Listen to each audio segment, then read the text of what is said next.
जय श्री कृष्णा दोस्तों। बेटी की शादी की है, प्लॉट की रजिस्ट्री नहीं। ललिता जी फटाफट अपने कमरे में आई और मनोहर जी को जगाया।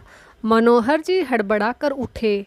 उठते से ही घड़ी की तरफ देखा तो अभी तो सुबह के 7 बज रहे थे।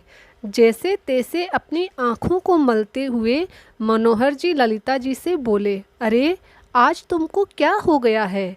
तुमसे कहकर सोया था ना कि मुझे जल्दी मत उठाना। रात को ज़रूरी काम कर रहा था, फिर भी तुमने मुझे जल्दी उठा दिया। तुम्हें पता है ना, जब मेरी नींद पूरी नहीं होती है तो दिन भर में परेशान होता हूँ। अब पूरे दिन मुझे परेशान होना पड़ेगा।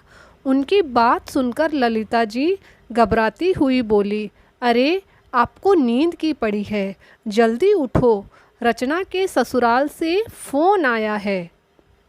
रचना का नाम सुनते ही मनोहर जी की आंखों से जैसे नींद एकदम से ही भागी हो। क्यों, क्या हो गया? इतनी सुबह सुबह फ़ोन कैसे आया? सब कुछ ठीक तो है ना? अजी कुछ भी ठीक नहीं है। दामाद जी ने हमें वहाँ बुलाया है। पता नहीं क्या बात हो गई। पूछा भी, लेकिन कोई जवाब ही नहीं दिया। एक बार आप फ़ोन करके पूछो तो। ललिता जी ने मनोहर जी का फ़ोन उनके हाथ में देते हुए कहा। मनोहर जी ने फटाफट फ़ोन लिया और अपने दामाद मयंक को फ़ोन लगा दिया, लेकिन मयंक ने फ़ोन उठाया ही नहीं। 2-3 बार मनोहर जी ने फ़ोन किया, पर मयंक का रिस्पॉन्स ना देखकर उन्हें चिंता होने लगी। आखिर पलंग से खड़े होते हुए बोले, पता नहीं क्या बात हो गई है। दामाद जी तो फ़ोन ही नहीं उठा रहे हैं। तुम जल्दी से तैयार हो जाओ, हम थोड़ी देर में ही निकलते हैं। मनोहर जी का आदेश पाते ही ललिता जी फटाफट बिना नहाए ही तैयार हुई और दोनों पति पत्नी बिना चाय पिए ही घर से रवाना हो गए। अभी 2 महीने पहले ही तो रचना की शादी मयंक के साथ की है। अपनी तरफ से सब कुछ देखभाल कर ही ये रिश्ता किया था। मयंक आज के ज़माने का पढ़ा लिखा समझदार लड़का है। वही रचना भी पढ़ी लिखी संस्कारी लड़की है। परिवार के साथ मिलजुल कर रहने पर विश्वास करती है। घर में सास वंदना जी है, जेठ जेठानी भी है उसके, लेकिन वो तो बाहर रहते हैं। हाँ, ये अलग बात है कि पग फेरे के बाद से अभी तक वो मायके नहीं आई। 2-3 बार उससे मिलने की सोचकर फ़ोन किया तो समदन जी ने कहा कि आज तो इन लोगों के घूमने का प्रोग्राम है। दोनों हमेशा चुप कर रह जाते, यह सोचकर कि बेटी तो अपने ससुराल में खुश है। फिर ऐसा अचानक उनके घर में क्या हो गया कि मयंक ने उन्हें फ़ोन करके इतनी सुबह ही बुला लिया। दोनों पति पत्नी रास्ते भर कयास लगाते हुए रचना के ससुराल पहुँचे, जो कि आधे घंटे की दूरी पर ही था। वहां पहुंचकर देखा तो दरवाज़ा खुला हुआ था, पर ऐसे कैसे अंदर जा सकते थे, इसलिए डोर बेल बजाई। तभी अंदर से वंदना जी की आवाज़ आई, अंदर आ जाइए आप लोग, हम आप ही का इंतज़ार कर रहे हैं। आवाज़ सुनकर मनोहर जी ने ललिता जी की तरफ देखा और फिर दोनों अंदर चले आए। देखा तो वंदना जी और मयंक सोफे पर बैठे हुए थे, वहीं रचना नज़र नहीं आ रही थी। उन्होंने इधर उधर देखा तो वंदना जी बोली, उसे बुला रहे हैं अभी, पहले आप बैठिए, हमें आपसे ज़रूरी बात करनी है। मनोहर जी और ललिता जी आकर सोफे पर बैठ गए।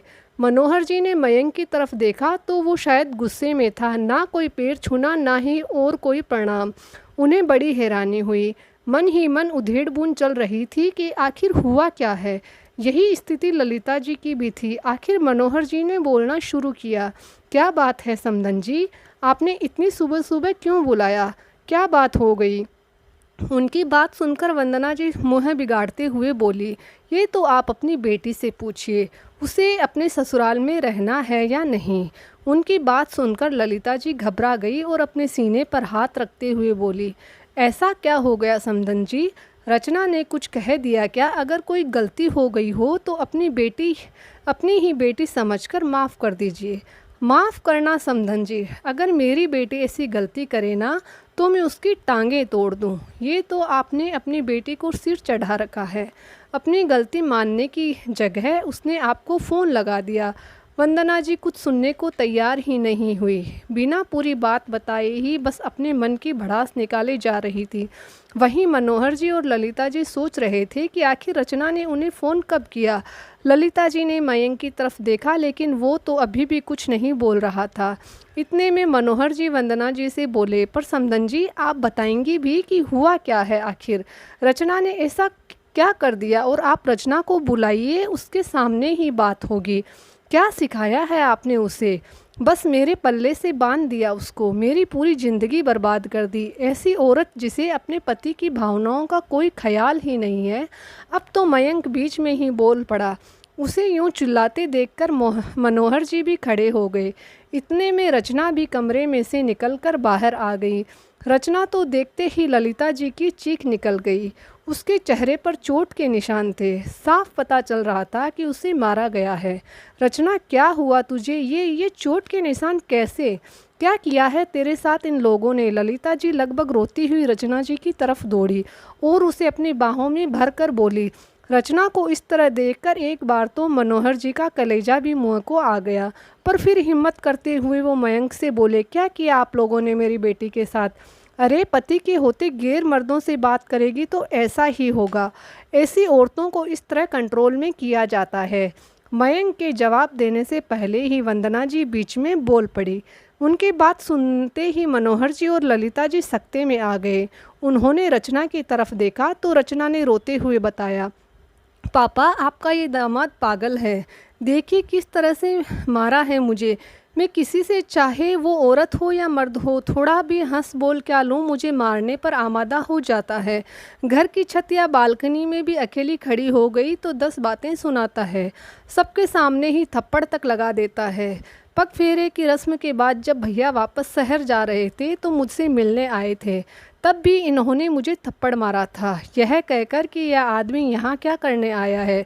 उसकी बात सुनकर ललिता जी ने कहा, तुम 2 महीने से ये सब क्यों झेलती रही? पहले क्यों नहीं बताया? कैसे बताती माँ? इन लोगों ने मेरा मोबाइल तक अपने पास रख लिया। जब आप लोगों का फ़ोन आता तब ये लोग मेरे आसपास ही होते हैं। मुझे बिल्कुल अकेला नहीं छोड़ते कि कहीं मैं आपको बता ना दूँ। यहाँ तक कि मुझे मायके तक नहीं आने देते। और मम्मी जी इसमें भी अपने बेटे का ही साथ देती है।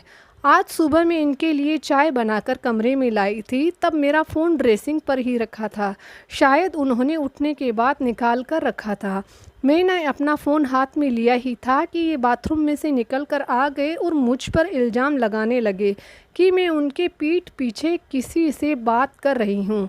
जब मैंने मना किया कि मुझे मारने लगे और मेरा फ़ोन छीनकर ज़मीन पर फेंक कर तोड़ दिया। तब मैंने कहा कि मैंने मम्मी पापा को फ़ोन कर दिया है। जब इन लोगों को पता लगा कि मैंने सचमुच आप लोगों को फ़ोन कर दिया है, तब जाकर इन्होंने आपको फ़ोन करके बुलाया। इनकी ऐसी आदतों के कारण बड़े भैया भाभी भी यहाँ नहीं रहते। मुझे ले चलिए यहाँ से, मैं यहाँ नहीं रहूँगी। रचना ने रोते रोते सब कुछ बता दिया। अरे वाह, ऐसे कैसे चली जाएगी?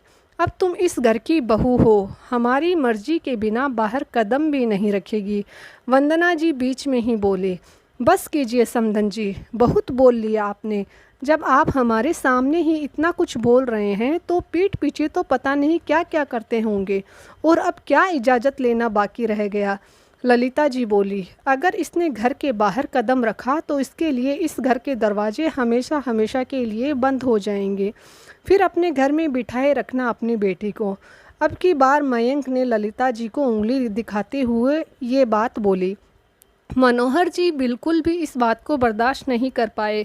खबरदार, इतनी देर से बर्दाश्त कर रहे हैं तो इसका मतलब यह नहीं कि हमें बोलना नहीं आता। अपनी इस उंगली को अपनी मुट्ठी में ही समेट लो। जब तुम अपनी सास से इस तरह से बात कर रहे हो तो तुम किस काबिल होंगे, सब पता चल रहा है। तुम्हारी हिम्मत कैसे हुई मेरी बेटी पर हाथ उठाने की? मनोहर जी ने कहा तो मयंक गुस्से से उनकी तरफ देखकर बोला, ये मेरी पत्नी है, मेरी शादी हुई है इसके साथ और आपने खुद कन्यादान किया था। अब मैं उसके साथ कुछ भी करूं, आप होते कौन हो बोलने वाले। जैसे एक प्लॉट की रजिस्ट्री हो जाने पर उसका मालिकाना हक बदल जाता है, वैसे ही एक लड़की की शादी होते ही उसके हकदार बदल जाते हैं। जब आपकी बेटी पर सिर्फ मेरा अधिकार है, आपका काम शादी से पहले तक था, अब आपको हमारे बीच बोलने की कोई ज़रूरत नहीं है। मयंक ने बड़ी बेशर्मी के साथ कहा। सुनकर मनोहर जी को भी गुस्सा आ गया और वो चिल्लाते हुए बोले, शादी की है हमने हमारी बेटी की, बेची नहीं है। शादी के बाद भी वो बेटी है मेरी, कोई प्लॉट नहीं है जिससे शादी करते ही तुम्हें मालिकाना हक मिल गया। एक औरत में और एक प्लॉट में फ़र्क होता है। कितनी गंदी सोच है तुम्हारी। अफसोस होता है मुझे कि मैंने तुम्हें अपनी बेटी के लायक समझा, पर यह भूल गया था कि 2-3 मुलाकात में अंदर की गंदगी नहीं दिखती, सिर्फ वही दिखता है जो सामने पेश किया जाता है। और तुमसे अपनी बेटी की शादी करवा दी। अब मेरी बेटी इस घर में एक पल भी नहीं रहेगी। मनोहर जी भी लगभग चिल्लाते हुए बोले। गुस्से में ही वो अपनी बेटी को लेकर वहाँ से रवाना हो गए। सबसे पहले वो रचना को लेकर पुलिस स्टेशन पहुँचे और मयंक और वंदना जी के खिलाफ एफआईआर करवाई। रचना की स्थिति देखकर पुलिस भी तुरंत एक्शन में आ गई और मयंक और वंदना जी को गिरफ्तार कर ले गई। कुछ दिनों के बाद तलाक के लिए अर्जी दे दी गई, जिससे जल्दी ही रचना को तलाक भी मिल गया। तो दोस्तों, कैसी लगी आपको लक्ष्मी कुमावत जी की लिखी कहानी। अगर आपको हमारी कहानी पसंद आई तो हमारे चैनल को लाइक और सब्सक्राइब ज़रूर करें। जय श्री कृष्णा।